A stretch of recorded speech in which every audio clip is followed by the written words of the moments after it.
पश्चिम बंगाल में आने वाले चुनाव में हम बिहार की तरह वहां जीतने वाले हैं। ममता बनर्जी कुछ भी कोशिश कर ले, दुनिया की कोई ताकत इस बार भारतीय जनता पार्टी को रोक नहीं सकती।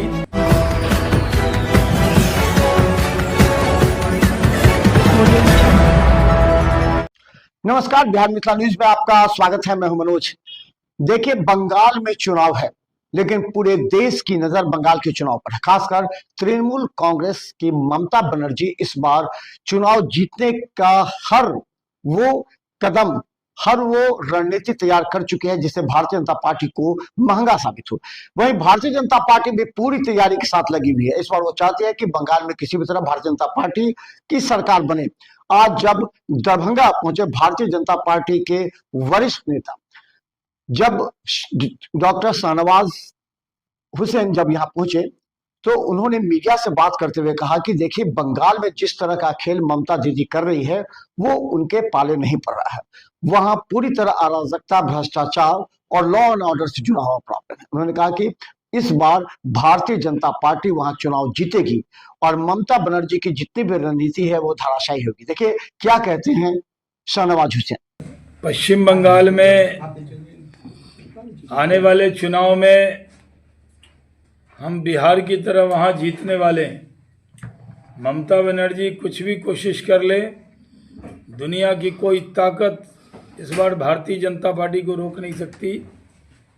हम लोगों ने महाराष्ट्र जीता, हरियाणा जीता, दिल्ली जीता, बिहार जीता, अब बंगाल की बारी है। बंगाल और आसाम दोनों जगह भारतीय जनता पार्टी भारी बहुमत से जीतने वाली है। ममता बनर्जी जान रही हैं कि वो चुनाव में हारने वाली हैं, इसलिए एसआईआर को मुद्दा बना रही हैं। एसआईआर का मुद्दा वो कितना भी बना लें, बिहार में एसआईआर हुआ, किसी को कोई शिकायत नहीं हुई। लेकिन ममता बनर्जी अपनी नाकामी को बदलने के लिए, नाकामी उनकी चर्चा में न हो इसलिए चर्चा से नाकामी को बदल कर एसआईआर पे ले जाना चाहती। ये कहीं से भी संभव नहीं है।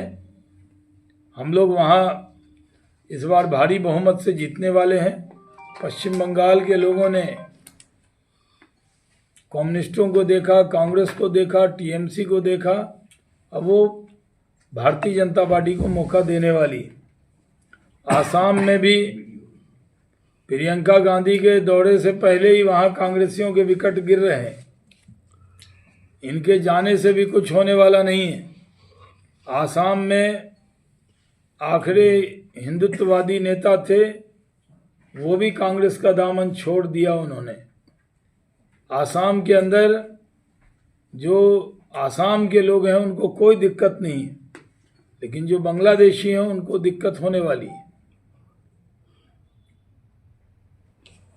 क्या मतलब परेशानी बांग्लादेशी और किस तरह की परेशानी दिक्कत होने लगी? नहीं, बांग्लादेशियों को अपने वतन जाना चाहिए।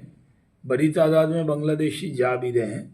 हमारे यहाँ ऐसे ही गरीबी रेखा के नीचे बड़ी तादाद में लोग हैं, उनको अनाज देना है, पक्का मकान देना है, उनको गैस देना है। लेकिन ये भारतीयों के लिए योजना है, ये बांग्लादेशियों के लिए नहीं है। सिर्फ जो योजना की अब बात बोले हैं, इस पे आज सुप्रीम कोर्ट का एक फैसला भी आया है। फैसला नहीं आया, टिप्पणी आई है, तो उस पर क्या कहेंगे? देखिए, भारत एक गरीब राज्य है, गरीबों की चिंता करनी होती है। गरीब उम्मीद से सरकार को चुनते हैं, उनकी उम्मीद पर खड़ा उतरना पड़ता है। ये आज बहुत से लोगों को जो अनाज मिल रहा है उससे ज़िंदगी बदली, बिजली मिलने से ज़िंदगी बदली है, लेकिन जो टैक्स पेयर हैं उनका तो ध्यान रखा ही जा रहा है। लेकिन जो गरीब आदमी है, हम जनता की सरकार है, जनता के जरिए चुनी हुई सरकार है। जब सब गरीबी रेखा के से ऊपर आ जाएंगे तो कोई फ्री योजना नहीं होगी। सर, बंगाल में जो बाबरी मस्जिद की बात हुई है, ये चुनाव पर कितना असर करेगा? ये ममता बनर्जी का ही एजेंट है, वो जो हुमायूं कबीर है, उन्हीं का विधायक है। जानबूझ के ममता बनर्जी ने कहा कि बाबरी मस्जिद बनाओ। हिंदुस्तान की सरजमी पर किसी भी हमलावर के नाम से कोई मस्जिद नहीं बन सकती। बाबर हो या गजनी, उसके नाम पे, या गजनवी, उसके नाम पर कोई मस्जिद नहीं बनेगी। बनाना है तो पैगंबर के नाम पे बनाओ, खलीफा के नाम पे बनाओ, उलमाए दीन के नाम पे बनाओ। अगर हुमायूं कबीर को बनाना ही है तो वो अपने नाम पे बना ले, कबीर मॉस्क। और अगर वो भी पसंद नहीं तो अपने अब्बा के नाम पे बना ले। लेकिन बाबर क्या लगता था, बाबर के नाम पर कोई मस्जिद नहीं बनेगी और हिंदुस्तान में बाबर के लिए कोई जगह नहीं। सबसे बड़ी बात है कि जो चुनाव आने वाला है इस मद्देनजर उन्होंने ये निर्णय अगर करवाया है या उन्होंने किया है तो कितना असर पड़ेगा वोट पर?